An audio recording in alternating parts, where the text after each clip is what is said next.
Right now on Morning News Now, President Trump back on American soil after a historic state visit to the UK.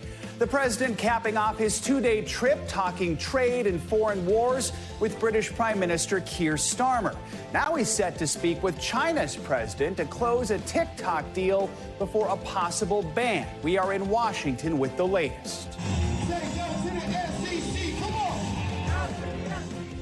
Growing fallout and renewed concerns about free speech in America. The backlash after Jimmy Kimmel's late-night talk show is pulled from ABC programming over his comments about the killing of conservative activist Charlie Kirk.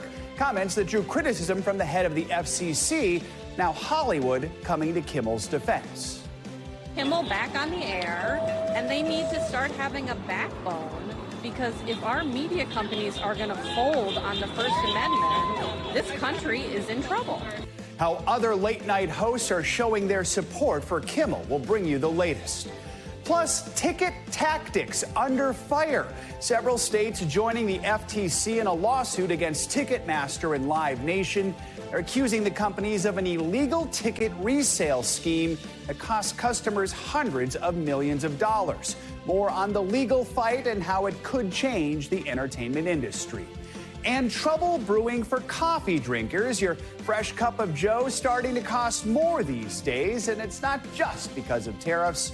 We'll spill the beans on the blend of factors making coffee lovers feel roasted.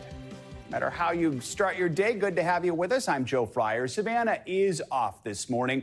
We're going to begin with President Trump back in Washington after his second state visit to the UK. The trip promoted what was labeled as the unbreakable bond between the two nations, and they did reach what both sides are hailing as a groundbreaking billion-dollar tech investment deal. But at a press conference with Prime Minister Keir Starmer, the relationship did show some signs of strain. The leaders diverged on some of the most critical issues, from dealing with Russian President Putin to the war in Gaza. Mr. President, the UK is expected to recognise a Palestinian state in the coming days. And why is the UK's position on a Palestinian state, in your view, wrong? I want the hostages released now, right now. So I have a disagreement with the Prime Minister on that score. Upon his return, despite an interest rate cut, President Trump is still pushing forward with his mission to reshape the Federal Reserve. Yesterday, the administration asked the Supreme Court to allow Mr. Trump to immediately fire Fed Board member Lisa Cook. For more on all this, let's bring in NBC News White House correspondent Vaughn Hilliard. Vaughn, first of all, tell us more about what was accomplished during this trip overseas and where there was disagreement between President Trump and Prime Minister Starmer. Just how far apart are they?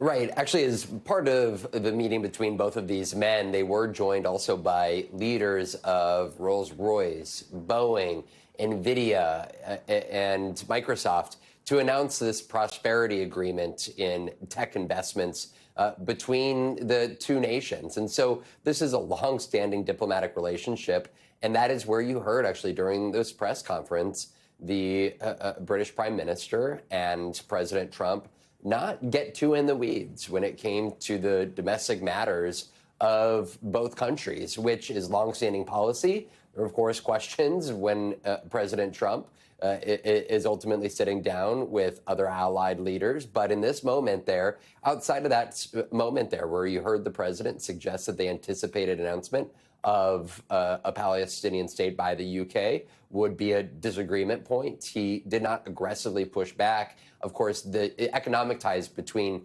these two allies was deeply important to this relationship. No doubt there. All right, let's get back to the issue of the Federal Reserve. President Trump, he's now appealing to the Supreme Court after a lower appeals court blocked his firing of Fed Board Governor Lisa Cook.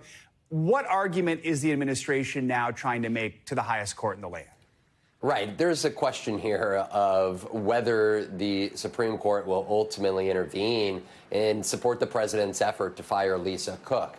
Now, the argument that they are making here is that they have cause to fire Cook. Now, earlier this year, the Supreme Court had suggested that the Federal Reserve members were effectively protected from being fired by the executive branch, by the president, unless the president was able to show, quote, cause. And now it has been alleged that Lisa Cook had claimed double primary residencies on 2 properties. And she has made the case that, number one, that she should have the opportunity to push back against those allegations and have due process to defend herself, and that these allegations have not been proven. And at the same time, there is also the claim that that should not be cause for her termination from the Federal Reserve, because the allegations against her do not have to do with her tenure and her actual role as a Federal Reserve governor here. So we could very well see this legal fight continue. The question here is whether the higher court will ultimately take up what was a lower court's ruling and determination that the president was in the wrong to terminate her. We've also been waiting to see if the Trump administration and China can reach a deal to keep TikTok operating here in the U.S. So that brings us to today. President Trump set to talk with Chinese leader Xi Jinping. What are the expectations from the White House for that phone call? How quickly could we see a deal? Yeah, this is big because they have been sort of dangling the idea that there was going to be a TikTok deal in order to save TikTok in the United States from being ultimately going dark. And just earlier this week, Scott Bessent, the Treasury Secretary, announced that they had come up with a, quote, framework of a deal to have TikTok be sold to American investors, and suggested that it would ultimately be finalized in this phone call between President Xi and President Trump. We do not have the specifics of what this deal looks like. Of course, folks will recall that back in 2024, bipartisan members of Congress passed legislation with the signature of then President Biden to ban TikTok in the United States unless its parent company, ByteDance, based in Beijing, agreed to sell it to an American buyer and effectively agreed to have the algorithm be run here in the United States. And those details have not been made clear of whether that is a part of this agreement. The president has already signed 3 executive orders this year, extending the timeline in which they would be able to try to seek an American buyer before it was banned in the U.S. So that deadline, actually latest deadline, was this last Wednesday here. So we should expect something out of this phone call between President Xi and President Trump as it pertains to the future of TikTok. Von Hilliard, a lot to cover this morning. Thank you so much. Another big headline, the indefinite suspension of Jimmy Kimmel's show by ABC, sparking a nationwide debate over whether free speech is under attack. Protesters gathered outside ABC studios in Los Angeles yesterday. They're upset over the network's decision to take Kimmel off the air for comments he made about the assassination of Charlie Kirk. NBC News correspondent Liz Kreutz has the latest. Protests outside Disney headquarters as fallout grows from the company's abrupt decision to indefinitely pull Jimmy Kimmel's late night show off the air. Condemnation swift from Democrats in Washington to Hollywood heavyweights. You can't go around firing somebody because you're fearful or trying to suck up to an authoritarian criminal administration in the Oval Office. That's just not how this works. But President Trump and many of his supporters praising the decision by ABC and its parent company, Disney. Jimmy Kimmel is not a talented person. He had very bad ratings, and they should have fired him a long time ago. So, you can call that free speech or not. He was fired for lack of talent. The president later suggesting broadcast licenses could be taken away by the FCC. This all began Monday after Kimmel said this during his opening monologue.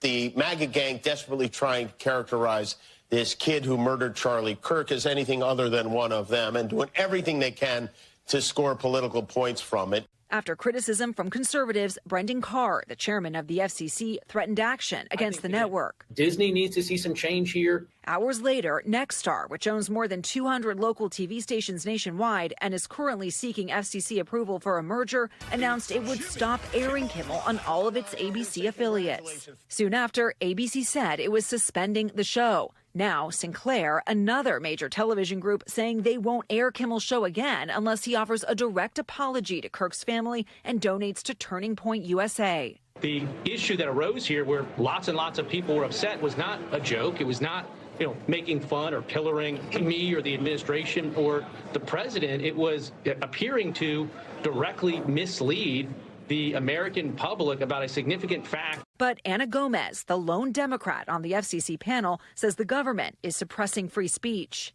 This administration has weaponized the licensing power of the FCC in order to pressure broadcasters. They want only to have coverage in the way that they want to have it. And this is a clear violation of the First Amendment. The move by ABC comes 2 months after CBS announced it's canceling The Late Show with Stephen Colbert, another Trump critic, and amid multiple lawsuits President Trump has filed against news organizations. In a statement, former President Obama slamming the White House, writing, after years of complaining about cancel culture, the current administration has taken it to a new and dangerous level by routinely threatening regulatory action against media companies unless they muzzle or fire reporters and commentators it doesn't like. Instead of crowds inside the theater, Kimmel supporters are now gathering outside here on Hollywood Boulevard, demanding that Disney put him back on the air, saying they plan to boycott the company until they do so. Thank you, Liz. Now, some of Kimmel's fellow late-night hosts came out in support of him during their shows last night and used his suspension as an opportunity to mock the Trump administration. Take a look. You may call it free speech in jolly old England, but in America we have a little something called the First Amendment. And let me tell you how it works. There's something called a talent-o-meter. It's a completely scientific instrument that is kept on the president's desk. And it tells the president when a performer's TQ, talent quotient, measured mostly by niceness to the president, goes below a certain level. During the trip, protesters managed to project images onto the sides of Windsor Castle of Trump standing next to his good friend, Jeff Goldblum. Even though his administration still insists that he's not in the Goldblum files, which we all know is absolute bull. True. All this swirling around, are the naysayers and the critics right? Is Donald Trump stifling free speech? Of course not, John. Americans are free to express any opinion we want. This decision came after senior executives at ABC, Disney, and affiliates convened emergency meetings during which multiple execs felt that Kimmel had not actually said anything over the line, but the threat of Trump administration retaliation loomed. As one source at ABC put it, they were pissing themselves all day. Oof. On the bright side, that proves Disney is #1 in streaming.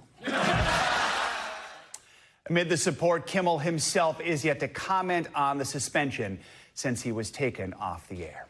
Some major health news this morning. Today, the CDC's advisory committee is set to begin its second day of meetings. The rebuilt advisory panel is made up of all new members handpicked by Health Secretary RFK Jr.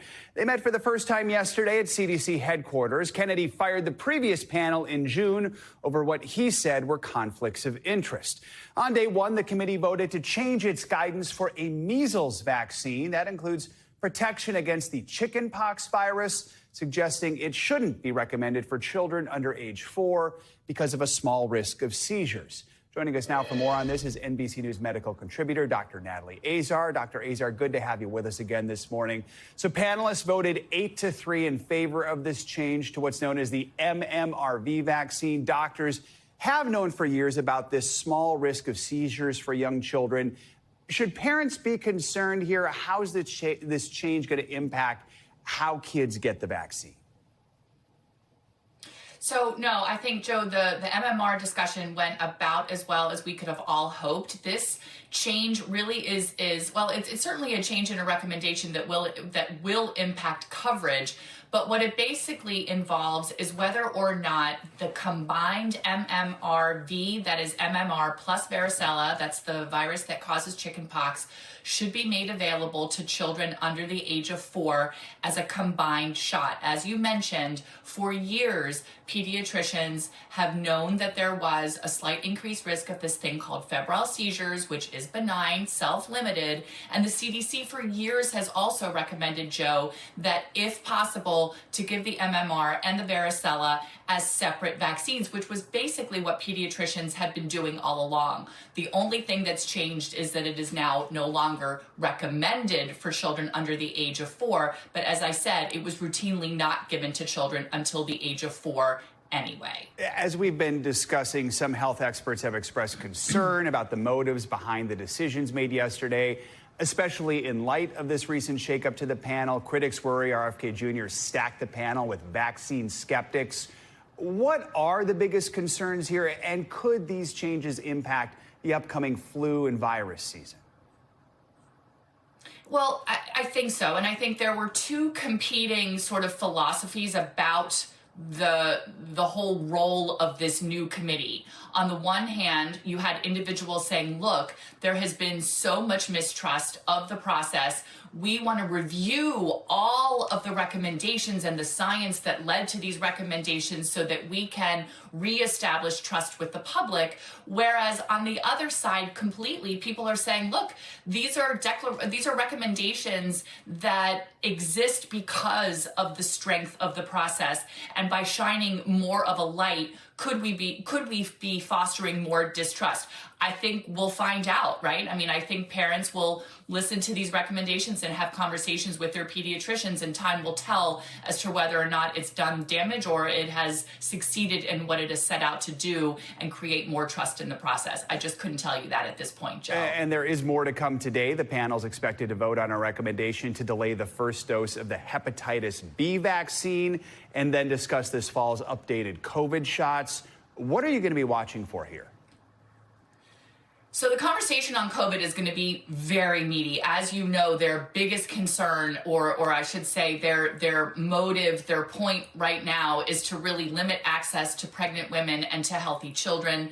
That's going to be a major, major conversation today, and we'll see what the outcome is. I pretty much feel like it's preordained and it's going to be aligned with what the FDA has now approved those vaccines for. The hepatitis B conversation and vote is going to be very interesting today, Joe. You can hear sort of experts on both sides of the aisle on this, but I will tell you that I think most of us feel that this birth shot, this is when a child is born before they leave the hospital, to get the hepatitis B, that first in a series of 3 shots, really serves as a safety net to capture those children whose mothers may not know their hepatitis B status, who don't get appropriate prenatal care. What they're potentially voting on is whether or not to delay that by 1 month.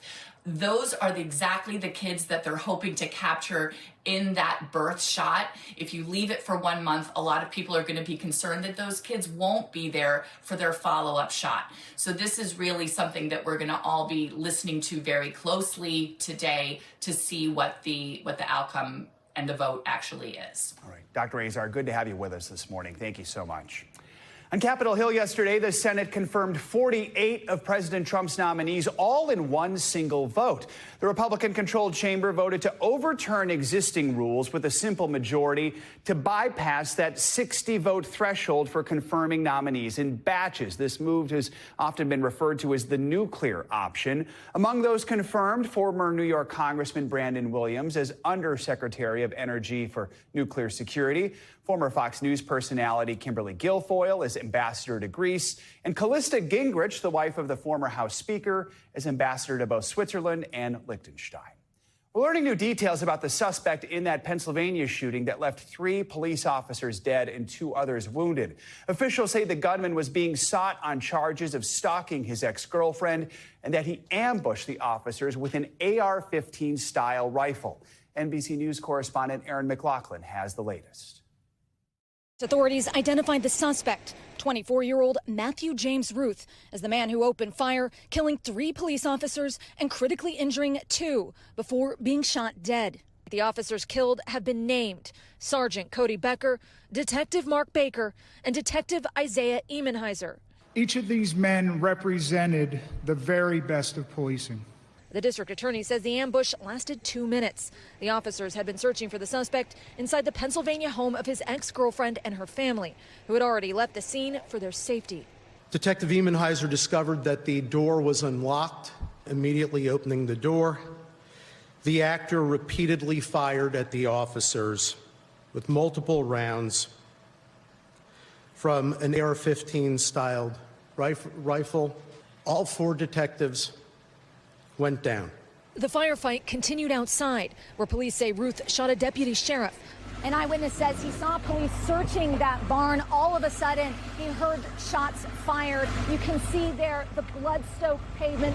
Fire officials have just arrived to clean it up. Authorities say police had been searching for Ruth. According to court documents, Ruth's ex-girlfriend and her mom called police the night before, saying she saw Ruth in the driveway, armed with an AR-15 style rifle slung across his chest and dressed in camouflage, looking into her window with binoculars, adding she suspected him of setting her pickup truck on fire the month before. The horrific attack in a quiet farming community. It's terrible, and what are you going to do? Never go out. You can't do that. As the community struggles to make sense of yet another senseless act of gun violence. The condition of one of the officers injured appears to be improving. According to the hospital, the officer is now in satisfactory condition. The other officer remains in critical but stable condition. Authorities are not releasing their names at this time.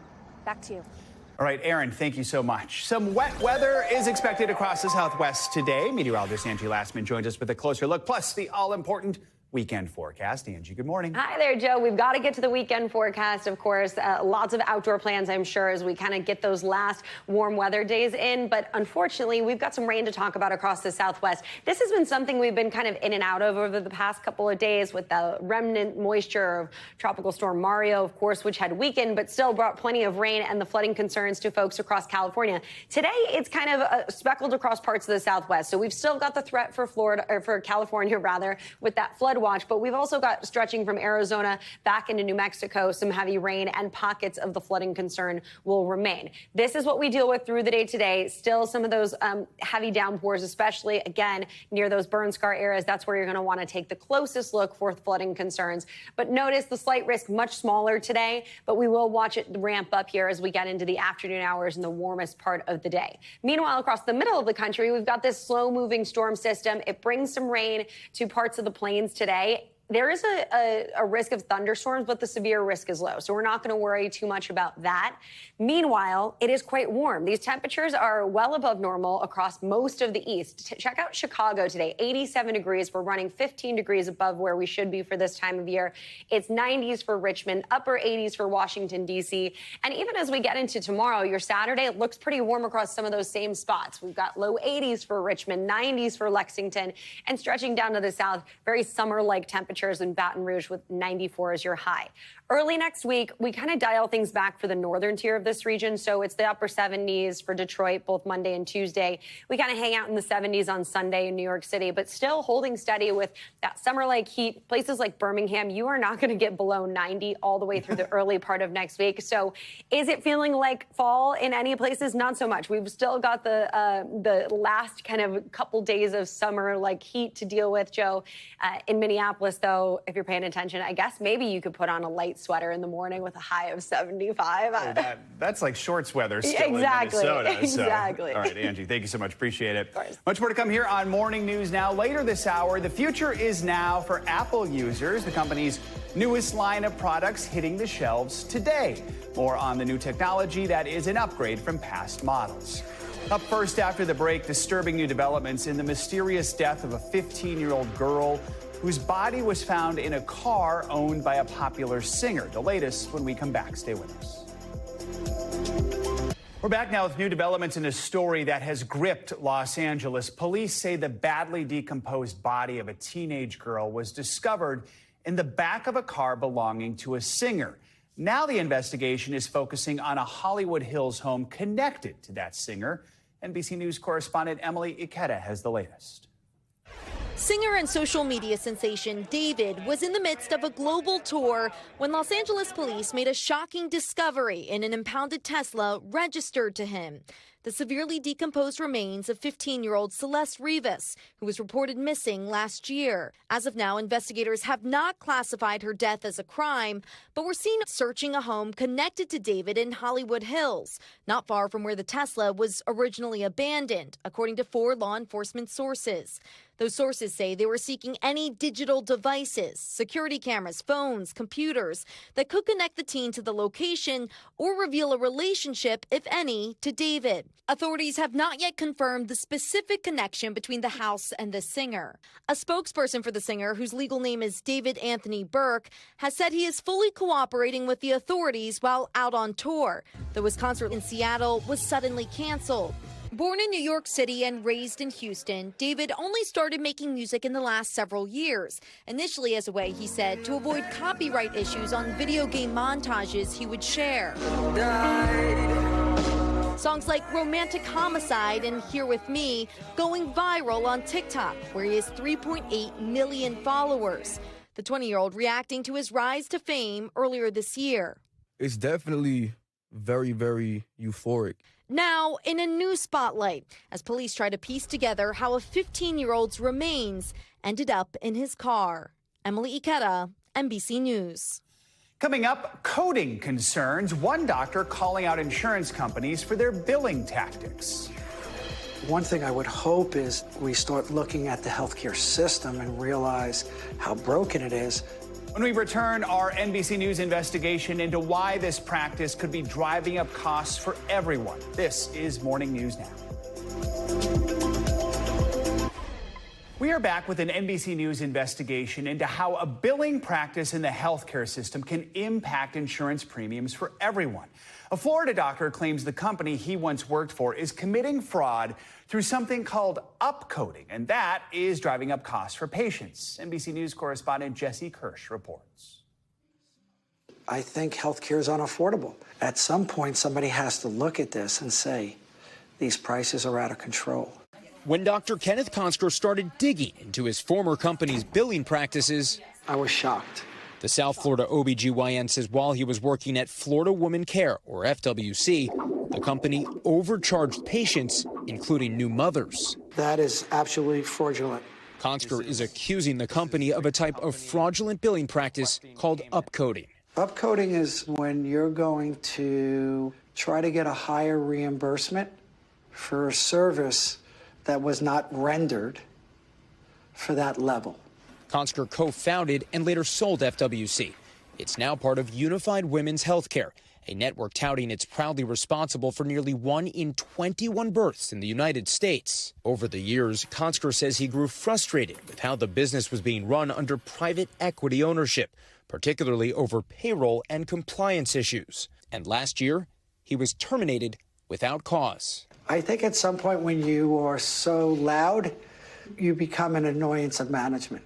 Before he left, Consker says he discovered dozens of upcoding cases. That's a hospital document. And saved the records. The internal medical team's note says that this patient had delivery provided by a certified nurse midwife. But the patient was billed as if she had been seen by a doctor. That's more expensive. NBC News reviewed 27 cases provided by Consker. All 27 show similar discrepancies, suggesting there's been upcoding. The cases involve both Medicaid and private insurance. Consker says billing patients this way drives up insurance premiums, and that makes healthcare more expensive for everyone. One thing I would hope is we start looking at the healthcare system and realize how broken it is. Consker says he found over 150 patients had visits upcoded at Florida Woman Care, and he estimates the company received tens of millions of dollars it did not earn. This is money that's owed back to patients. This is not money that should be in the hands of a private equity-backed healthcare company. Consker shared his findings with the company, with insurance providers, and with regulators, including the Florida Attorney General. And after NBC News reached out, the Florida AG's office said there is an active investigation into Florida Woman Care by one of its fraud teams. In a statement, FWC tells NBC News it has not found any evidence backing up Consker's allegations. The healthcare company saying, in part, it maintains rigorous compliance programs, including regular independent audits and mandatory provider and staff compliance training. FWC has faced similar allegations before. In 2018, the company paid the U.S. government $1.7 million following a DOJ investigation into improper billing practices. though there was no determination of liability. After his termination, Konsker accused FWC in a lawsuit of trying to convince his patients that he abandoned them. I've been seeing him for 16 and a half years. So One of those patients was Misty Paez, who was seeing Dr. Konsker for her precancerous cervical cells and ability to have children. I'm very high risk with it, and it's very aggressive in my system. But when she showed up for an appointment, she was told he was not there. What was that moment like? Very overwhelming. It was literally like a slap in the face. Like, what do you mean I'm not seeing him? Paez eventually followed Konsker to his new practice. Now Konsker and FWC are each pursuing legal action against the other. Why should people trust what you say instead of just looking at you as a former employee with an axe to grind? I don't have an axe to grind. I believe that this is a much broader problem than just from the group that I came from. And he says it's part of a broken system that needs to change. All right, Jesse Kirsch, thank you for that report. A new lawsuit from the Federal Trade Commission is calling out Ticketmaster and its parent company, Live Nation. The lawsuit accuses the two companies of engaging in illegal ticket resale tactics. This comes after last year's bombshell suit from the Department of Justice that aimed to break up the two companies over alleged antitrust violations they deny. NBC News senior national correspondent Stephanie Gosk is here with the details on this one. Steph, good morning. Hey, Joe, good morning. You know, frustration with Ticketmaster has been boiling over for years. Fans and artists not happy with how tickets are being sold. The Department of Justice calls parent company Live Nation an illegal monopoly. And now the FTC is suing as well, accusing the company of deceiving concert goers. The gatekeepers of nearly every live concert from arenas to stadiums under fire again this morning. The FTC in 7 states filing a lawsuit that accuses Ticketmaster and its parent company Live Nation of secretly adding mandatory fees and misrepresenting the total price of tickets to reap massive profits. The agency also says the company has known for years that ticket brokers were scooping up thousands of tickets for events and then reselling them at a markup, breaking Ticketmaster's own rules about ticket limits, leading to hundreds of millions of dollars in revenue. Once ticketing went online, it became much easier for scalpers and secondary market to game the system. And that is what Live Nation is up against. Criticism of Ticketmaster exploded in 2022. I'm not getting tickets. This is the biggest disaster I've ever seen on Ticketmaster. The system crashed the day Taylor Swift's Eras Tour tickets went on sale. I just really wanted to see Taylor. It was so bad, Swift herself lashed out, calling the experience excruciating and writing, "It really pisses me off." And now add some Ariana Grande fans to the list as well. Ticketmaster, you're actually testing me so bad today. Be the first to say I'm sorry. Tickets for her upcoming Eternal Sunshine Tour gone in minutes, then popping up on secondary ticket sites for much higher prices. And this Ariana situation has been so horrible. Grande writing on Instagram, "I have been on the phone every second of my free time, fighting for a solution." Changing the system wholesale would be very, very difficult and require a level of cooperation with competitors that I'm not sure any of these companies are really interested in. Live Nation has not responded to a request for comment on this latest suit, but has called the Department of Justice antitrust lawsuit absurd, saying the company does not wield monopoly power and doesn't control ticket pricing, blaming instead high demand for top artists and ticket scalping. The company also says it only keeps just a small portion of the fees it collects when it makes a sale, Joe. All right, Steph, thank you so much. Let's talk more about this. Bring in NBC News legal analyst Angela Senadella. Good morning, Angela. So the lawsuit alleges Ticketmaster is essentially working almost hand in glove with resellers, allowing them to scoop up thousands of tickets, then resell them. How does the FTC prove collusion or at least complacency on Ticketmaster's part, and just how high of a bar is that to meet? Good morning, Joe. Yeah, so the biggest problem here for Ticketmaster is that they make an enormous amount of money around this illegal activity. So not just the first time around when these alleged scalpers are buying the tickets, but according to the lawsuit, Ticketmaster here is triple dipping. So they are making up to almost $200 million in extra fees because those resellers are going back to Ticketmaster's own platforms in order to resell their tickets. And at that point, then Ticketmaster takes a percentage of the sale from both both sides, from the broker and also from the consumer. So the problem from the FTC standpoint is that it's not just that Ticketmaster is involved the first time around, but they are profiting. So they're trying to change the incentive here. But also, anytime you have a website and there's illegal activity on that website, the website has some level of responsibility to stop that activity from happening. For example, if hackers break into a website and there's a big data breach, the FTC or consumers don't necessarily go after the hackers. They'll go after the website because there is some duty there to consumers, Joe. Yeah, so I mean, it does feel like one of the defenses for Ticketmaster could be, hey, once we sell the ticket, what happens next is at the will of the free markets. So as a legal matter, what responsibility does Ticketmaster have to the general public once the ticket's sold the first time? Yeah, Joe, that's a really fascinating question. And I do think here that if the scalpers were not going back to Ticketmaster to resell, so if they were just standing outside of the stadiums and upcharging there, the FTC probably would not be suing them. But there is a literal act, right? It's considered to be illegal, a Better Online Ticket Sales Act. And they're saying that Ticketmaster is actually violating that precise law. So it's not like this is just theoretical. It is actually a violation, according to the FTC. So here's the deal. Some artists have spoken out against Ticketmaster, but the company does own just a large part of the entertainment industry. You can see here, they manage more than 400 artists. They cover 60% of concert promotion. They oversee 80% of ticket sales. So with that in mind, do any of these artists have any legal leeway to do anything other than voice their concerns? Yeah, so look, anytime anybody experiences harm, especially financial harm, because a company or someone else is doing something illegal, then there's always potential for a lawsuit there. That's like the whole concept of our civil litigation system.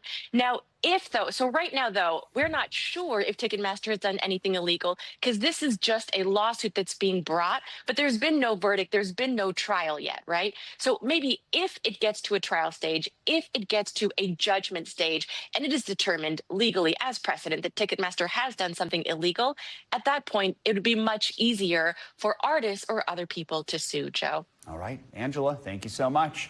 Coming up, a tall order. Coffee lovers may have already noticed the price for that beloved cup of joe is on the rise.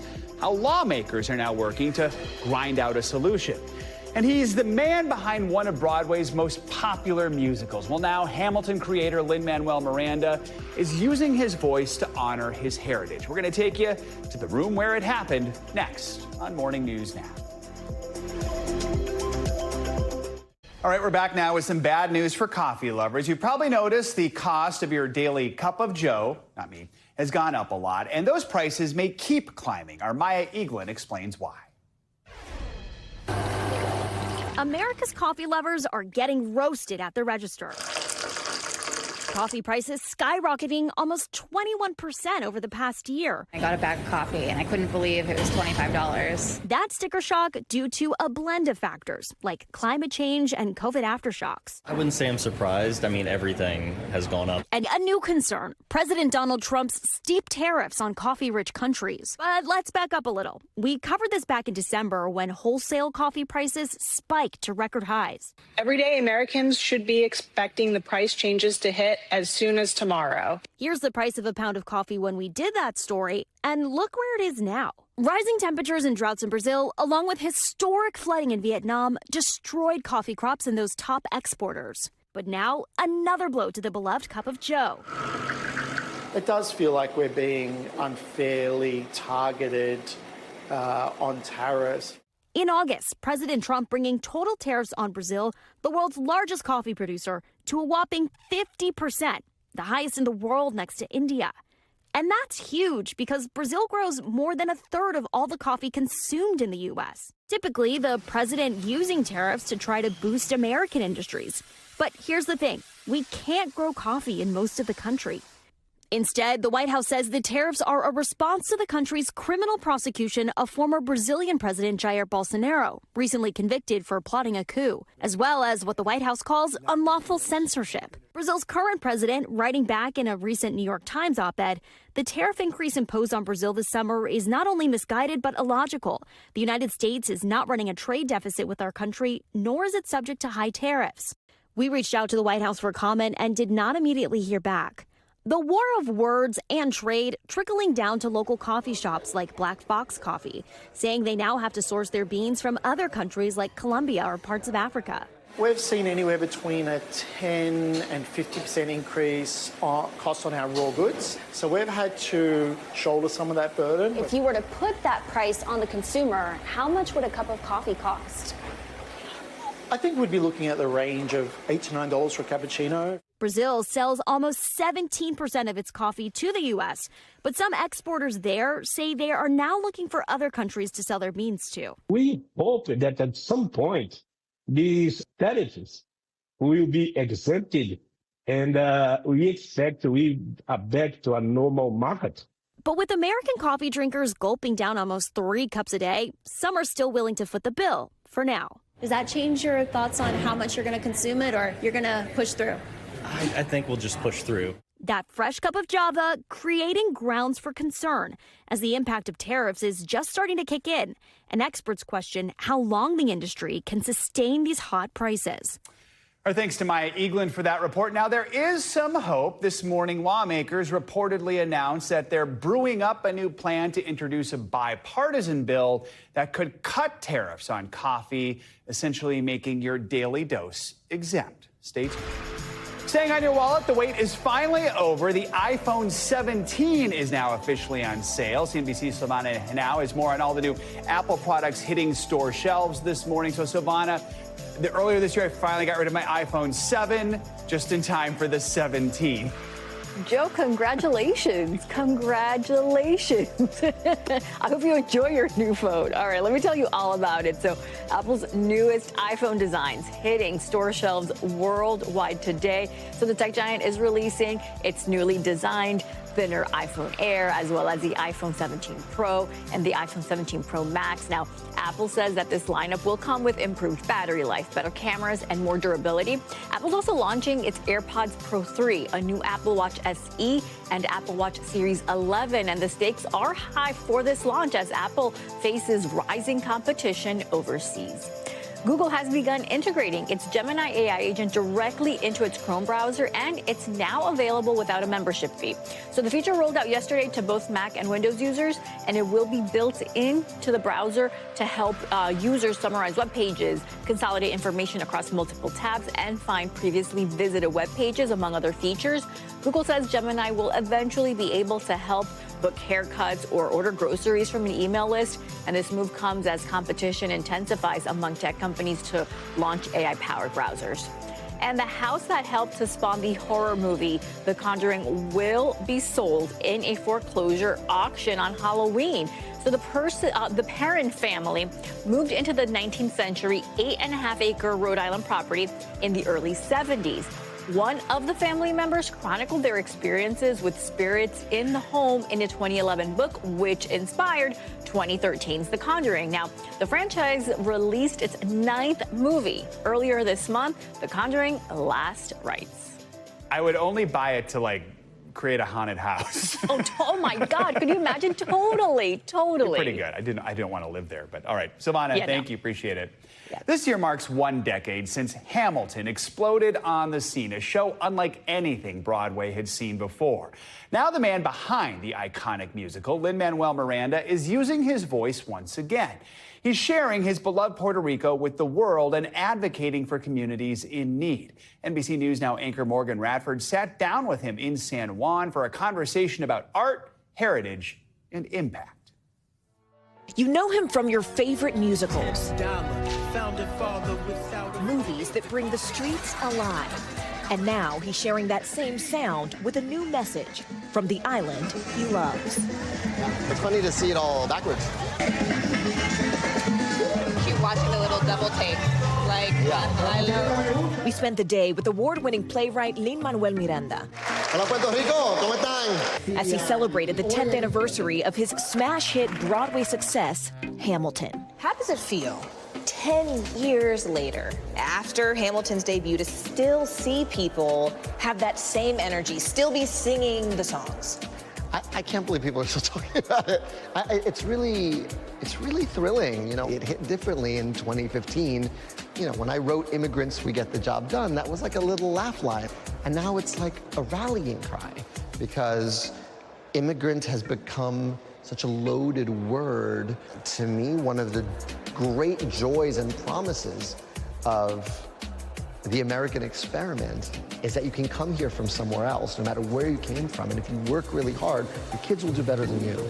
A moment of reflection for the son of proud Puerto Rican parents to share the art and the island with the world. Right now, we're in this moment where we're actually not talking about hurricanes and natural disasters and power grids, and now everyone's attention is on Puerto Rico right now precisely because of the arts, precisely because of Bad Bunny, precisely because of the things that you're doing. How does it feel to be in a moment where the conversation about and around Puerto Rico has perhaps changed? Listen, in 2025, it's a victory whenever there's anything remotely hopeful and joyful on your feed. When I saw the set of Bad Bunny's concert and it looked like my grandmother's house, it was like I felt such joy and pride because that's what great artists do is they put a frame around the everyday and go, that's art too. You know, when we saw the cover of that and there was those two plastic chairs, who hasn't sat in those plastic chairs? I mean, the album itself is also just an instant classic. And the fact that everyone who comes here then also gets to experience what a wonderful island this is just the gravy and the icing on the cake. Which is why, after the devastating hurricanes Maria and Irma, Lin-Manuel and his family started the Flamboyant Arts Fund, providing millions of dollars in grants to Puerto Rican cultural and arts organizations. And now they're donating $150,000, along with the Hispanic Federation, to help immigrants in crisis. Amid a crackdown, the White House says targets people who are not authorized to be living in the United States. What money can we raise and what good can we do? And it felt at a time when this administration is just demonizing immigrants and Latinos in general, because there are so many that are being racially profiled that, you know, are here legally. We need to raise money for the organizations that are fighting the good fights for those vulnerable communities in courts, on the ground. Like when you talk about these tensions that exist that we see in our society, is art an antidote in some way? Art can be a lot of things. I think art engenders empathy in a way that nothing else can. And I also think it can be an escape valve when you are doom scrolling from catastrophic event, catastrophic event. Do you have any advice for artists who haven't yet gotten their moment, especially in this moment? I think that the best advice I can give any artist is continue practicing your craft because the part you can't control is opportunity. I always try to tell people, write what you feel is missing. I'm always trying to write the best school play possible. You did it. Our thanks to Morgan Radford for that report. From Broadway to the bump now, one of Major League Baseball's greatest pitchers announced he is ready to end his Hall of Fame career. LA Dodgers legend Clayton Kershaw said in a press conference yesterday he's planning to retire after this current season. The Southpaw has spent 18 years in the big leagues, badgering batters with his mesmerizing curveball. And the numbers speak for themselves. The 37-year-old has won 2 World Series, 3 Cy Young Awards, even the National League MVP award back in 2014. Just this year, he became the 20th pitcher and just the 4th left-hander ever to strike out 3,000 hitters over the course of his career. Kershaw will get one more regular season start this week for the team he spent his entire career with. And of course, there's the playoffs in October. One more chance for a World Series ring. Coming up, a special kind of library offering much more than just books. Do you have a mini golf set? Yep. Mini dehydrator? Mm-hmm. How about a wood chipper? Yes. Up next, we're going to take you to Maine, where a library card gives you access to hundreds of household items for free. You're watching Morning News now. Finally this hour, we're taking you to a special library in Maine where people can check out much more than just books. NBC News correspondent Rahima Ellis takes us inside. From the minute the doors open, people are streaming into the Curtis Memorial Library in Brunswick, Maine. They come to check out games, puzzles, and of course, books. But check out what else is here. Do you have a mini golf set? Yep. Mini dehydrator? Mm-hmm. How about a wood chipper? Yes. Librarian Hazel Onsrud is the mastermind behind what's called the Library of Things. More than 1,500 items, mostly donated, some worth hundreds of dollars. For locals, all you need is a library card to check them out for free. Being in Maine, that includes this giant lobster pot. Plus, a ukulele, a boom box, a sewing machine, an apple picker, tagine, and a KitchenAid mixer could save you several $100s. We started it to meet community needs. Needs for things that people use once in a while. She says it's also about cutting down on waste. What's the quirkiest thing that you have in the Library of Things? I like our nut wizards. That's this thing that lets you pick up acorns scattered in your yard. Claire Schreiber is a regular, often checking out the yogurt making machine or backyard games for parties. Why? Growing up, I had a huge family. I moved away, and now I can't go to Uncle Jim's house to go grab a pressure washer. So the library has it, and I don't need to go buy my own. Over the past year, folks have checked out more than 3,700 items. We realized, wow, folks need access to these items. And it ends up you can't really rent an acorn cracker, and you can't really rent a mushroom inoculation kit. So guess what? We lend them. And a whole lot more. Rahima Ellis, NBC News, Brunswick, Maine. All right, A, I love this idea and want to see more of it. B, I now want to try a nut wizard. That's going to do it for this hour of Morning News Now. Stick with us. The news continues right now.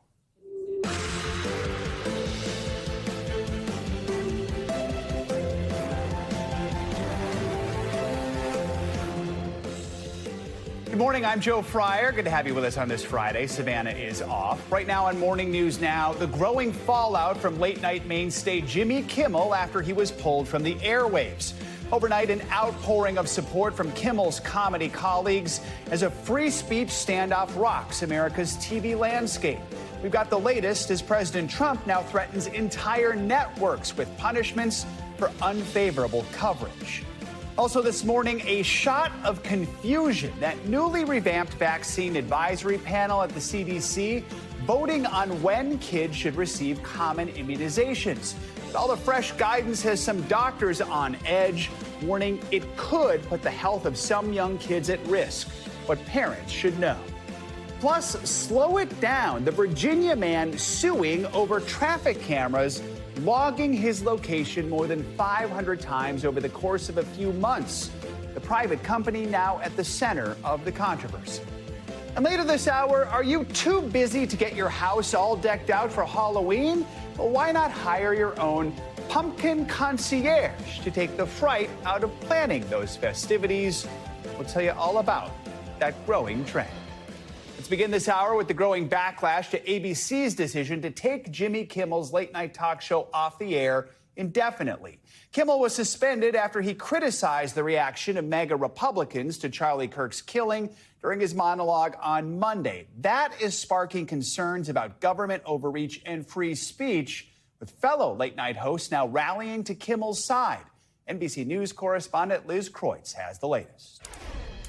Well, hey there. A day after ABC decided to pull the plug on Jimmy Kimmel's show, we are seeing a growing number of people speaking out in the late night star's defense. While Kimmel himself has not spoken publicly about it yet, President Trump is suggesting that television networks that criticize him should have their licenses revoked. Jimmy, just let me say, I stand with you and your staff 100%. Overnight, Jimmy Kimmel's fellow late night hosts rallying behind him. That is blatant censorship. I don't know what's going on, and no one does, but I do know Jimmy Kimmel, and he's a decent, funny, and loving guy, and I hope he comes back. ABC's decision to suspend Kimmel indefinitely coming after the comedian recently made comments on his show about Charlie Kirk's alleged assassin. The MAGA gang desperately trying to characterize this kid who murdered Charlie Kirk as anything other than one of them and doing everything they can to score political points from it. Kimmel's supporters protesting outside Disney, which owns ABC, saying the company caved to political pressure from the Trump administration, including FCC chairman Brendan Carr, who later went on CNBC to explain his position. The issue that arose here, where lots and lots of people were upset, was not a joke. It was not, making fun or pillaring me or the administration or the president. It was appearing to directly mislead the American public about a significant fact. Carr also warning that the broadcast TV crackdown isn't over. I think it's worthwhile to have the FCC look into whether The View and some of these other programs that you have still qualify as bona fide news programs. I don't think this is the last shoe to drop. On Air Force One, President Trump suggested punishing broadcasters that air unfavorable coverage of him. I would think maybe their license should be taken away. On Wednesday, before Kimmel's suspension, Carr threatened to take action against ABC over his remarks. Soon after, two of the country's largest local television station owners, Nexstar and Sinclair, said they would no longer air the show. It's more than politics at stake for these major media companies. Nexstar needs the FCC's approval for a major merger. Just 2 months ago, CBS announced the cancellation of The Late Show with Stephen Colbert, another Trump critic. At the time, CBS's parent company Paramount was also seeking a high-profile merger. Critics say Carr is aware of the financial dynamics. Anything he can do to shake them down on behalf of Donald Trump, he's doing. Now, Democrats promising an investigation and warning the FCC. There's going to be a Democratic majority in just over a year. And to the FCC chairperson and anyone involved in these dirty deals, get a lawyer and save your records. And according to Bloomberg, ABC officials met with Jimmy Kimmel yesterday to discuss the show's future, but the network has still not said when, if ever, it will be back on the air. Back to you. All right, Liz, thank you. Over the weekend, a funeral and massive memorial will be held for Charlie Kirk. The memorial will take place in Phoenix, where the Arizona Cardinals play their home games. The Department of Homeland Security is categorizing it as one of the highest levels of federal security for an event, comparing it to the Super Bowl. NBC News correspondent Morgan Chesky joins us now from Utah Valley University, the scene of the shooting, with more. Morgan, good morning. Yeah, Joe, good morning. Security going to be incredibly tight, with both the president and vice president now confirmed speakers at that Sunday morning memorial in Arizona. And here in Utah, we're learning some new details from investigators about the circumstances that led to the 22-year-old suspect feeling comfortable enough to turn himself in. Overnight, crowds of supporters gathering from Massachusetts to Minnesota to pay tribute to the late conservative activist Charlie Kirk. It comes ahead of this weekend's funeral and a massive memorial at Arizona's State Farm Stadium that will be attended by both President Trump and Vice President Vance. While overseas, the president confirming he'll speak at Kirk's memorial. He was a great young man, incredible future. Some people said he might be president someday. Turning Point USA, the conservative grassroots organization co-founded by Kirk, announcing his widow Erica will take over as the group's CEO. It will become stronger, bolder, louder, and greater than ever. My husband's mission will not end, not even for a moment. The mother of two sharing one of the last photos of her late husband, taken just minutes before his murder. October 14th, we will gather together as a nation. In Washington, the Senate passing a resolution declaring October 14th as a national day of remembrance for Kirk. While here in Utah, investigators sharing new insights into the arrest of 22-year-old suspect Tyler Robinson, who's been charged with Kirk's murder. He knew it was inevitable that he would be caught. He was fearful of a SWAT team hit on his house, or he was fearful of being shot by law enforcement. The Washington County Sheriff says a friend of Robinson's family, a retired police officer, helped negotiate his surrender. We would treat it as delicate and as soft as possible to make him feel comfortable to where he would show up at my office. Students at the school where Kirk was killed still processing what took place. It's kind of a lot to be back here and see where I was standing when I was running. UVU junior Mia Nielsen says the university's offered valuable counseling and support, but she still doesn't feel totally safe. I hope that we can stand together and help each other out. And this morning, amid those nationwide memorials, one is growing right here on the campus of UVU, where we've learned a vigil will be held tonight for those students to continue to process that unimaginable trauma 9 days after the attack and pay tribute. Joe. All right, Morgan, thank you. The future of TikTok is back on the table today. President Trump is set to discuss a potential deal with Chinese leader Xi Jinping. Earlier this week, the president pushed back the deadline to enforce a ban on the wildly popular social media app. to December 16th. He said the U.S. and China are pretty close to a deal. NBC News senior White House correspondent Garrett Haake joins us now with the latest. So, Garrett, what are we hearing from both sides ahead of this expected phone call today? Well, Joe, both the U.S. and Chinese governments said earlier this week that there is some kind of framework agreement in place here to transfer ownership from the Chinese-owned company that operates TikTok to some kind of consortium of American companies. After that, the Chinese have said almost nothing else. They've not even confirmed this phone call this morning. But the president was asked repeatedly about TikTok yesterday and on Air Force One later, and said this about what he thinks it will do for the American economy and for the company. I'd rather reap the benefits. I mean, the kind of money we're talking about is very substantial. And it'll be owned by all American investors. Very rich people and companies are going to be owning it. Very, very straight, very legitimate companies, and really companies that love America. Joe, it's worth noting how far the president has come on TikTok. The federal law that would ban TikTok grew out of an executive order that the president signed in his first term. Now he credits the app for helping him win the election in 2024 and has extended this deadline to try to find an American home for the company several times. So we keep hearing about these American companies, this consortium. Do we have any idea who they are, who could end up owning TikTok, and whether then users would notice any changes? Not really. I mean, the goal here is to preserve as much of the app as possible, not disrupt the secret sauce, as it were, that has made it so popular. There's been a lot of reporting going back months about who could be in the mix. The tech company Oracle already operates some of the TikTok's servers and kind of technical back-end operations in the United States. That's a name that's come up several times. But the White House has pushed back every time there's been reporting about specific companies. That might be among the things that have to get worked out today in this phone call, or perhaps even further in the future before this deal is truly done. And speaking of the phone call, of course, the U.S. and China are also in the middle of a trade war. There's another deadline coming up impacting tariffs. How could that all factor into this phone call today?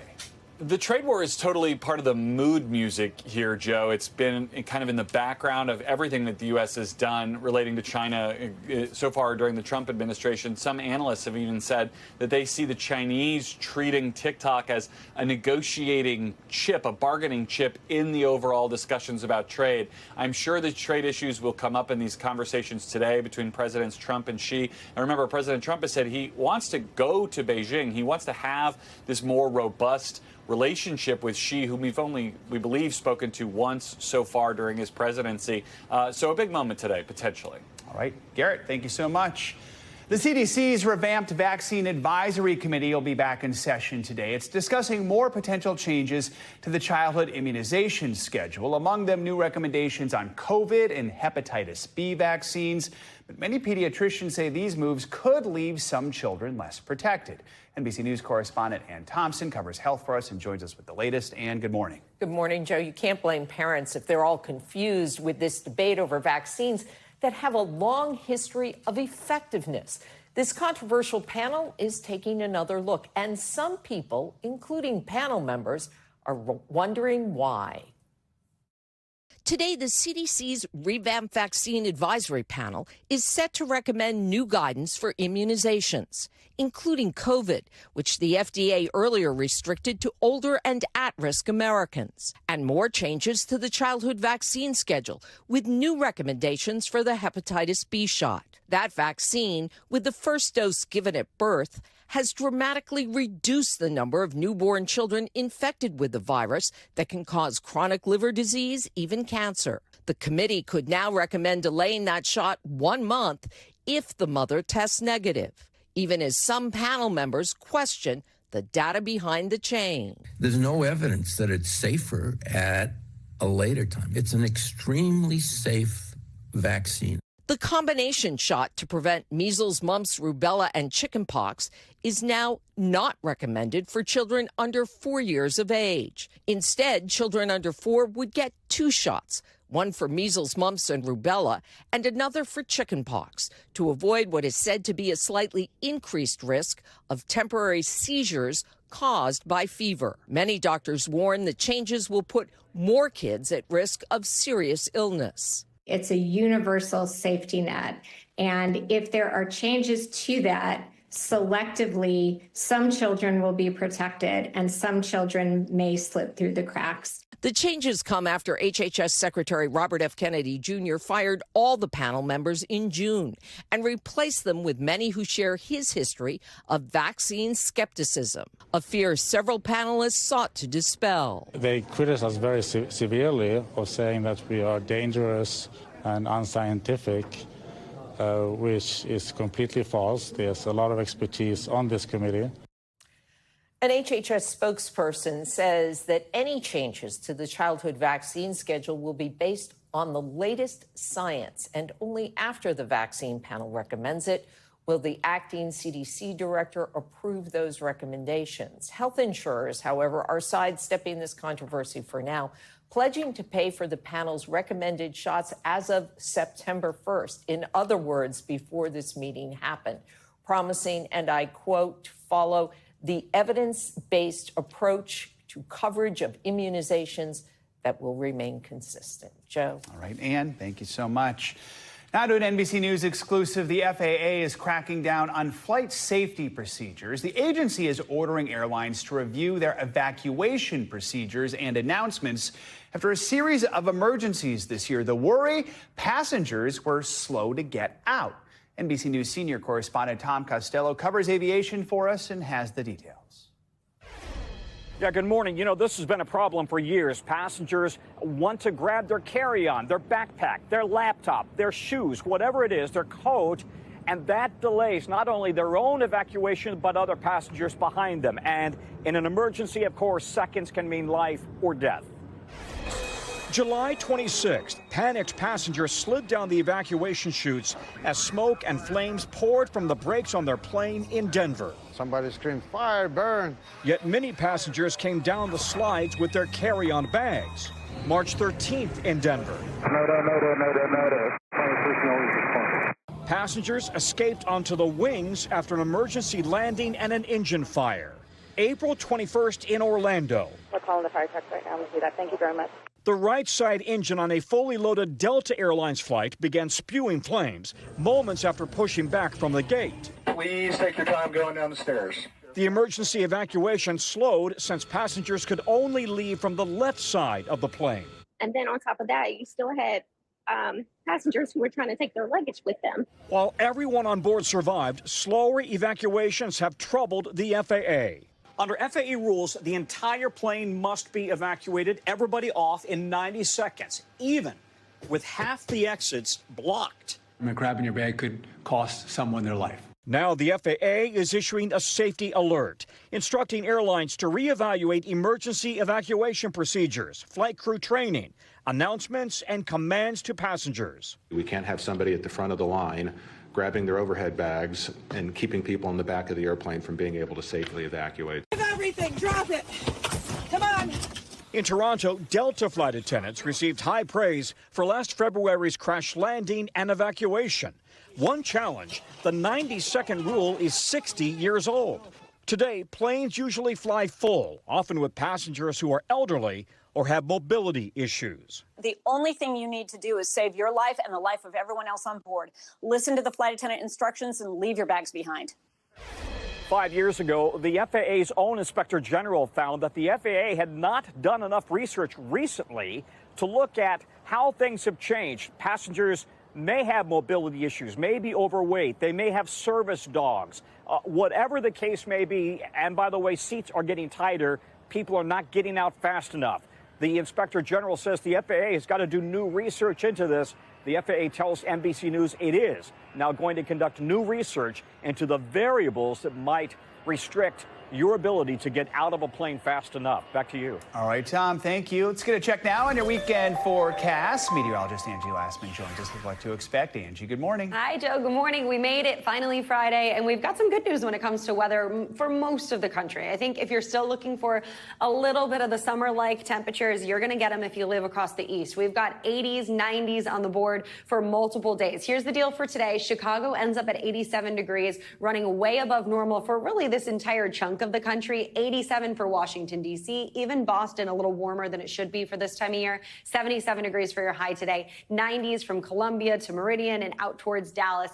And honestly, more of the same for tomorrow. We don't see these temperatures really dial back all that much as we get into the day tomorrow. We'll still see some 70s in the northern tier of this region, but still 90s in Lexington, mid-80s for St. Louis. And if you're going to be out and about in Montgomery, 93 degrees for your high tomorrow.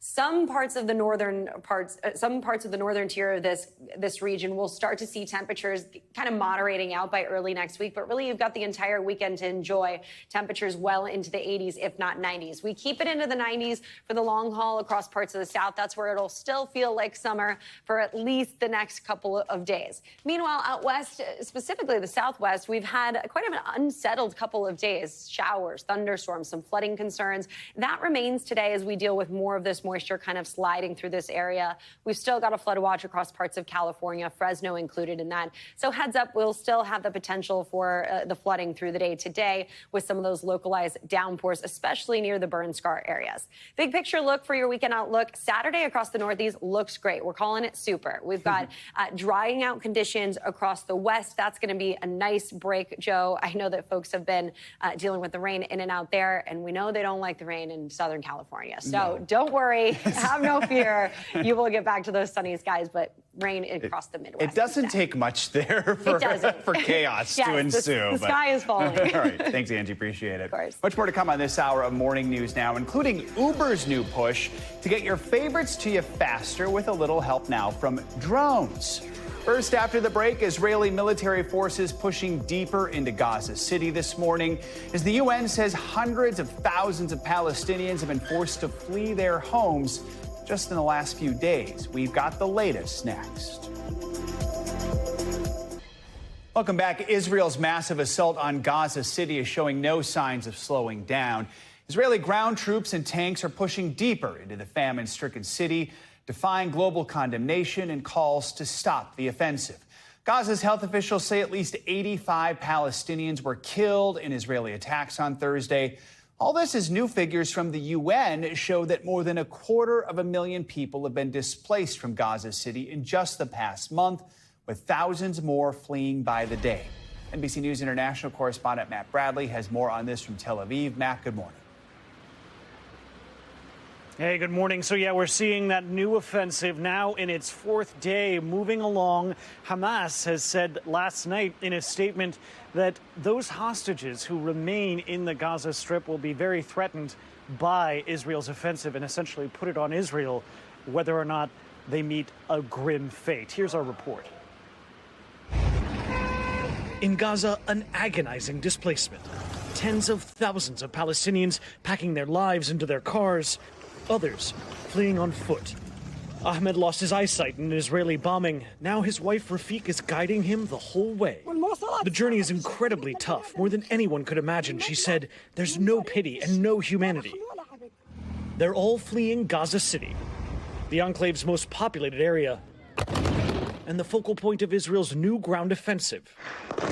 Israel says it wants to rout what it says are 3,000 Hamas commandos here, the group's stronghold, according to Israel's military, where Israeli officials suspect Hamas is holding some of the remaining 20 Israeli living hostages. It's an operation that could take months, and hundreds of thousands have already fled the city following Israeli warnings. Israel's military opened a new roadway, it said, to help civilians flee its assault. For most, the constant displacement has become a tragic routine. Jundia says she's moved 6 times. They tell us to evacuate, but for nothing. She says they don't care for us. It's all lies. Hundreds of thousands more are still heading south, searching for an uncertain safety. But first, a crowded gauntlet of heat and heartbreak. Jundia's truck is carrying 4 families and all of their belongings. Their stop in Khan Yunis isn't far from Israeli airstrikes, but even here, they struggle to find a tent. We don't have water, food, or anything, said Jundia. We are exhausted and mentally drained. Another destination, Khan Yunis, this sprawling tent city. Here, too, there's little space for a family.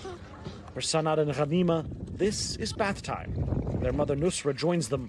Clean water is rare. Our children are dying 1,000 deaths every day, Nusra says. At night, the cold consumes them, and in the day, the heat devours them. The sun scorches them. For now, they're making their home on the street. Father Refat Rahan can't afford the $180 for a tent. There's no mat, no cover, no blanket, Rafat says. At night, I take off my shirt and I cover my children with it. So, Matt, yesterday the U.S. was again isolated at the UN Security Council, vetoing a resolution that called for an immediate ceasefire and the release of all hostages. The remaining 14 members all voted in favor of the resolution. Once again, why did the U.S. oppose it? Well, we heard from U.S. diplomats saying that the resolution didn't do enough to condemn Hamas and to reinforce Israel's right to defend itself. But as you mentioned, the U.S. alone in this, single-handedly blocking this resolution. This is the 6th time they've done that ever since those October 7th attacks in the United Nations. And it comes as attention around this conflict is about to be focused on the United Nations in New York. You know, Joe, you're going to see that big United Nations General Assembly conference starting next week. We're going to see world leaders and diplomats all gathering in New York. Many American and Israeli allies in the West have said that they will be recognizing a Palestinian state next week at this General Assembly meeting. That has outraged Israeli leaders, and so we could see some major confrontations over this symbolic diplomatic gesture coming up. Big week next week here in New York. Matt, thank you so much. Developing news this morning out of Russia, where a powerful 7.8 magnitude earthquake rocked the eastern part of the country. NBC's Claudio Lavanga joins us live with our world news in 60 seconds. Claudio, good morning. Good morning, Joe. Well, that's right. The U.S. Geological Survey said that the earthquake recorded early this morning in the far east of Russia is an aftershock, actually, of another massive earthquake that hit the region back in July. Now, today's quake in the Kamchatka region issued a series of tsunami warnings, but there was no report of damage.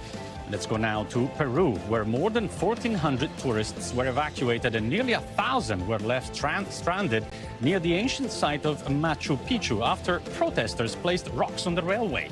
For the past 2 weeks, locals have protested against plans to replace a bus company in the area, claiming the deal lacked transparency and fairness. And talking about transparency, let's end this tour of the world in Albania, where an artificial intelligence bot has been unveiled as a symbol of the government's push for transparency and innovation. The avatar, whose name is Diela and appears dressed as a woman in a traditional Albanian dress, said in a video shown in Parliament that she embodies the values of accountability and transparency as every human colleague, even better, she said. Back to you, Joe. All right, Claudio, thank you so much. Coming up, think you've had some tough times with your local traffic cameras? Well, after the break, the Virginia man who's suing over being clocked more than 500 times over the course of just a few months, and the private security company at the center of it all. That is next on Morning News Now.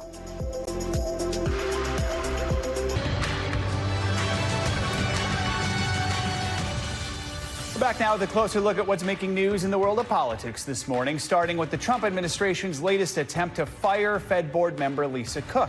NBC News Capitol Hill correspondent Julie Sirkin joins us with that story and more. Julie, good morning. Hey, Joe, good morning. Yep, let's start here in Washington, where the Trump administration has asked the Supreme Court to allow the president to fire Federal Reserve Board member Lisa Cook immediately. Under the Federal Reserve Act, which allows the board to maintain independence, the only way members can be removed is for some time of wrongdoing or for cause. The White House accused Cook of mortgage fraud, claims she has repeatedly denied. But remember, Trump has said he wants to reshape the Fed, and that's exactly what he's trying to do here. Staying in D.C. and wherever the press secretary goes, in recent days, Caroline Leavitt was given a Secret Service protective detail after the assassination of Charlie Kirk. Though uncommon, it is not unprecedented for a press secretary to have protection. Sarah Huckabee Sanders was assigned a detail in 2018 during Trump's first term. Kirk's killing, the latest in a string of unfortunate political violence targeting both parties, has renewed talks about the safety of elected and high-profile officials. And finally, Pennsylvania Governor Josh Shapiro is raising some eyebrows because he said Kamala Harris will, quote, have to answer for why she didn't speak out about former President Joe Biden's ability to serve. The comments were in response to Harris's soon-to-be-released book, in which the former VP called Biden's decision to run for re-election, quote, reckless. Both Harris and Shapiro are widely viewed as potential 2028 presidential contenders. And that is a look at what is making news in politics this morning. Joe? All right, Julie, thank you. Now, as the Trump administration's immigration crackdown continues, some are making the difficult decision to self-deport. NBC News South Florida reporter Hatzel Vela followed one father after his journey back to Cuba. He hopes it will help his case so he can return to live with his wife and an ailing young daughter who are both American citizens.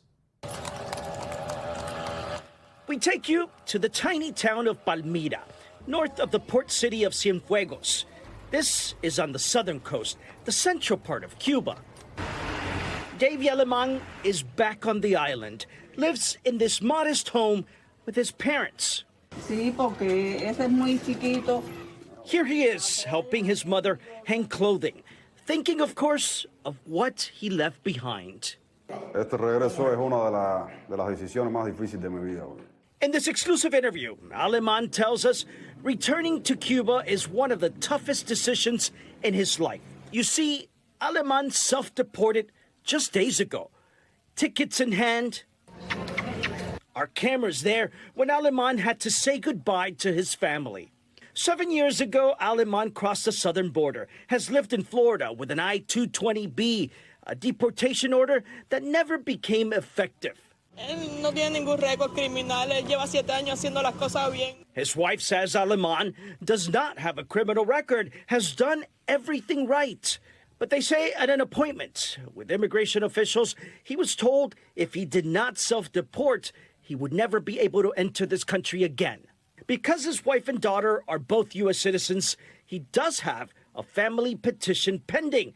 But the challenge here is his 2-year-old daughter has a heart defect and has undergone an open heart surgery with more pending surgeries to come.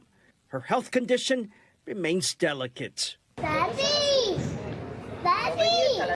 But for now, she'll have to live without Daddy, with the hopes he'll return one day. Technology helps them stay in touch. A smiling little girl who geographically is so close, but one this father cannot reach out and hug. No surprise, this father wants to come back. Our thanks to Hatzel Vela for that report. The father says he's hoping for a humanitarian visa and has been working with local lawmakers, but so far he has had no luck. A new lawsuit is uncovering some shocking details about the amount of data being collected by police cameras. A court filing this week says that license plate readers across the city of Norfolk, Virginia, tracked one man's location more than 500 times in 4 months. With all the cameras operated by a single tech company, well, it's now leading to mounting questions about the risks of privacy and who is getting that data. NBC News reporter Kevin Collier covers cybersecurity, privacy, and technology policy for us and joins us now with more on his reporting. Kevin, good morning. So first of all, how did this lawsuit come about and what information did this driver say he uncovered? Morning, Joe. Yeah, I mean, this guy, he's a dad. He's a retired Navy vet. He very simply kept seeing these cameras whenever he would leave his home. He would say that wherever, getting groceries, seeing family, he would always be seemingly tracked.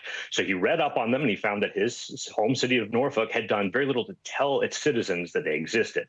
So this lawsuit, it uncovered pretty high number, 526 times in a roughly 4-month period earlier this year. So the lawsuit says, quote, spying on an entire city for weeks on end contravenes long-settled expectations of privacy from police surveillance. The company behind this is Flock. How is Flock responding to this? Well, they'll point out that they'll say that this isn't terribly different from a police officer just kind of posting up and watching cars as they go by, which is perfectly legal. And they have pointed out that courts in other districts have found that it simply is constitutional, that it does not violate the Fourth Amendment right to against unreasonable searches. So we'll see how it's played out in court. This lawsuit focuses specifically on the license plate readers in Norfolk. The police department, though, this is just one of more than 5,000 communities across 49 states, so all but one that use this tech from Flock Safety. What are the biggest concerns of having that kind of centralized database, and what are the implications for privacy? Yeah, I mean, we've had these individual automatic license plate readers across America for decades. The difference here is Flock, makes this kind of centralized database, captures it all in sort of one place. Police departments do not have to share the information with others, but they have the option to opt in according to state laws. And in some cases, they're shared nationwide. So there are situations where your location data can be shared across the country in real time without a warrant to other police officers to access kind of freely. Another issue that's popped up, privacy and immigration advocates have warned Flock's database of license plate information might even be used in ICE investigations. Is that possible? How far can this data go beyond local police? Yeah, Flock has pointed out they don't currently have a contract with anyone in the Department of Homeland Security. That includes ICE. But they also say that it's a very straightforward process, and long has been before they even came on the scene, that local police can call in federal law enforcement partners as they see fit. And if local police have access to the information, they can share it with ICE or any other federal law enforcement. All right, Kevin, thank you so much. Coming up, if you're looking to really get into the Hollywood spirit, but you're tight on time, well, why not simply hire your own pumpkin concierge? It's a growing trend that is taking all the fright out of sprucing up your house for fall. We're going to explain next.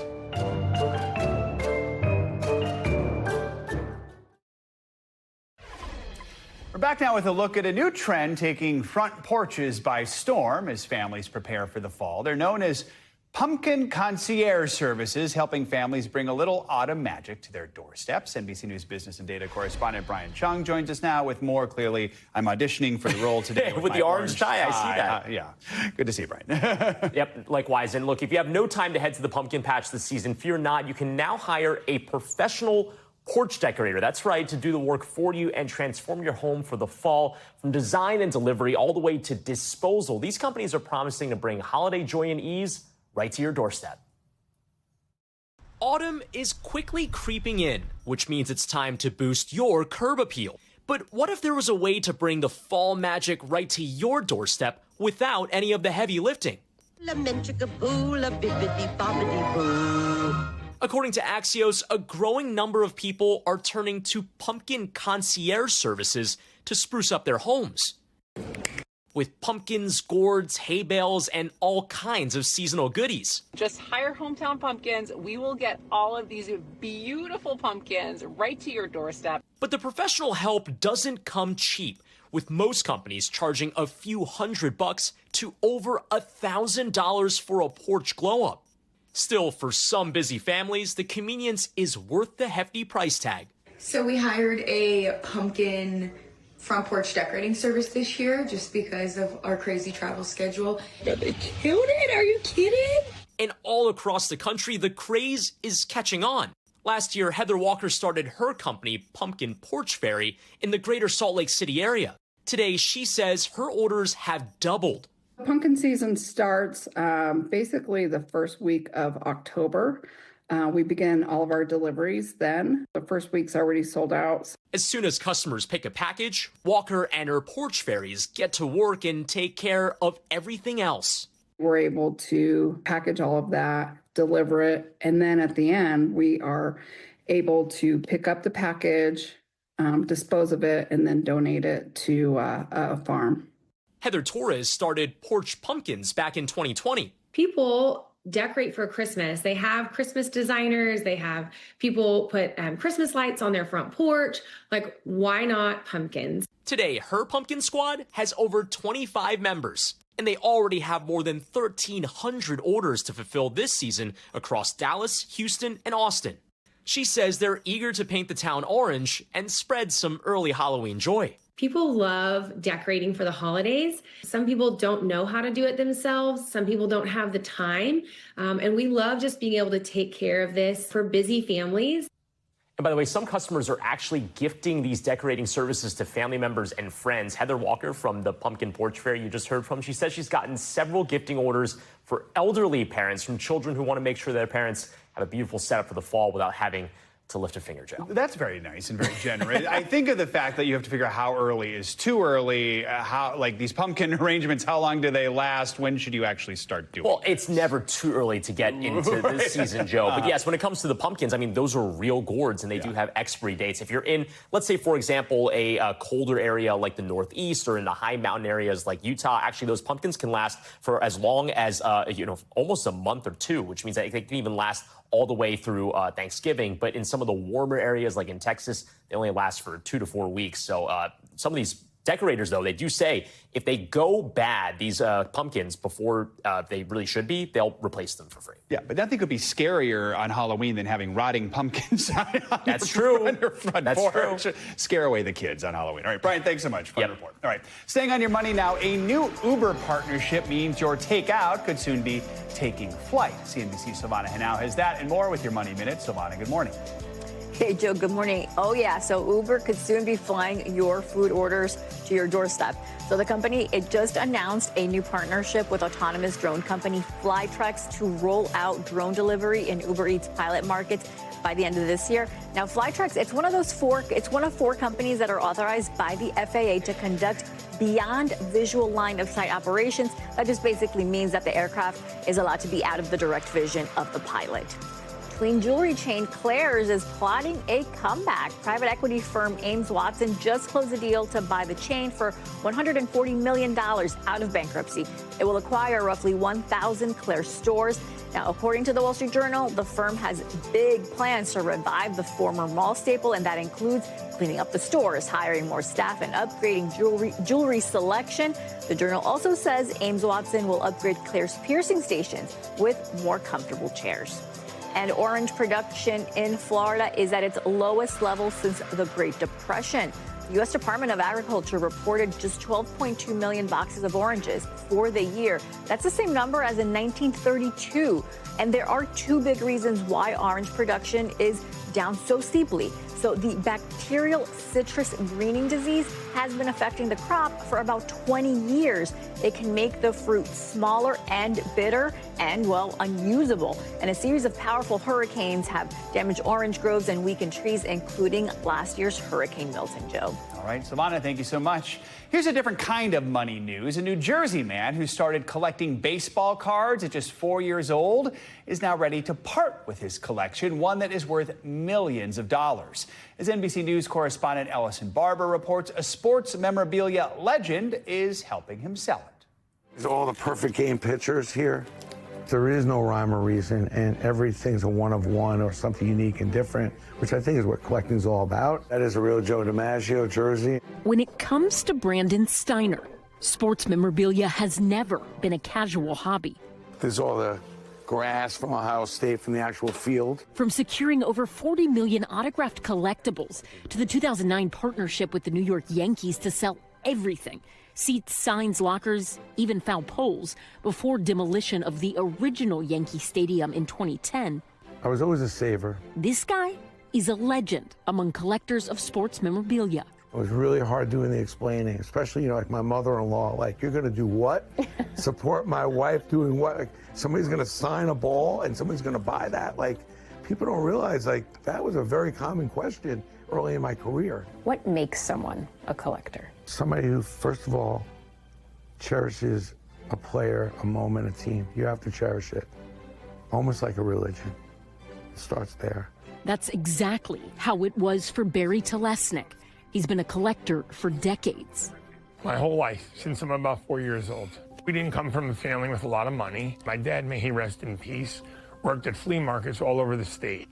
He used to take me with him. I really got into the cards through the flea markets. And then my sister, when I was maybe 6 years old, she handed me a box of 73 Topps cards. I still have those cards today. He's collected more than 4 million baseball trading cards, including every Topps set since 1948. I became, I guess, obsessed with card collecting. Today, Steiner says Barry's entire collection could be worth a whopping $7 million.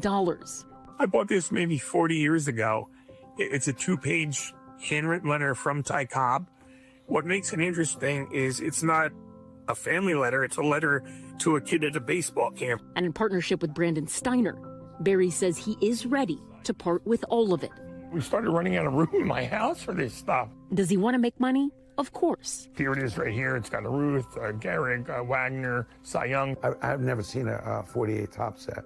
The fact how he got this is unbelievable. But he also hopes someone else will cherish the cards like he has and maybe remember what it felt like to be a kid at a flea market hunting for little treasures. It's always good to have a hobby. You got to get your mind clear sometimes. And for me, this was always my outlet. So I just enjoyed it. Ellison Barber, NBC News, Yonkers, New York. Talk about a good investment. All right. You could say Saturday Night Live is getting a second home far from Studio 8H. We're talking about a new exhibit about the show in Texas. It includes more than 500 boxes of SNL material from creator Lorne Michaels' personal collection. NBC News correspondent Priscilla Thompson gives us a sneak peek. Oh, wait. I'm sorry. What was that, guys? More cowbell? Good morning, y'all. This is just one of those memorable Saturday Night Live props that is now on display here at the Harry Ransom Center in Austin, where Lorne Michaels has donated his entire archive, including scripts like this with his handwritten notes in the margins, things that are being seen by the public for the first time ever. This morning, some of SNL's most iconic pieces finding a new home far from the Big Apple. This is a rundown for the episode number 1. In football, you wear a helmet. In baseball, you wear a cap. Lorne Michaels, the man behind half a century of late-night comedy gold, donating his entire archive to the Harry Ransom Center in Austin. From costumes, the two wild and crazy guys. Two of the most memorable characters from the early days. Yeah. We are two wild and crazy guys. To casting sheets. This casting sheet is from 1995. Yes. I see some familiar names on there. Will Ferrell. Break it down now. Spanning Michael's entire career thus far, from TV to movies. One of my personal favorites. Yeah. Mean Girls. It's one of my favorites, too.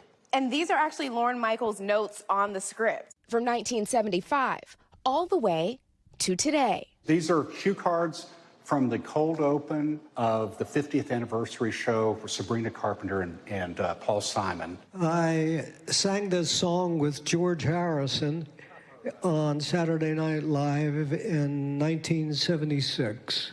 I was not born then, and neither were my parents.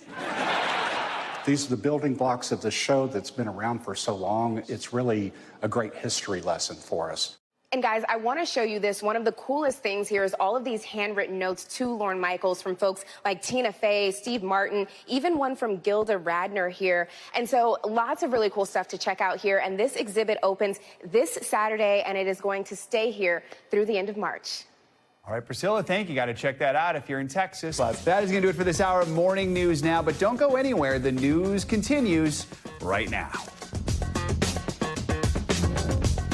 We thank you for watching. And remember, stay updated on breaking news and top stories on the NBC News app or watch live on our YouTube channel.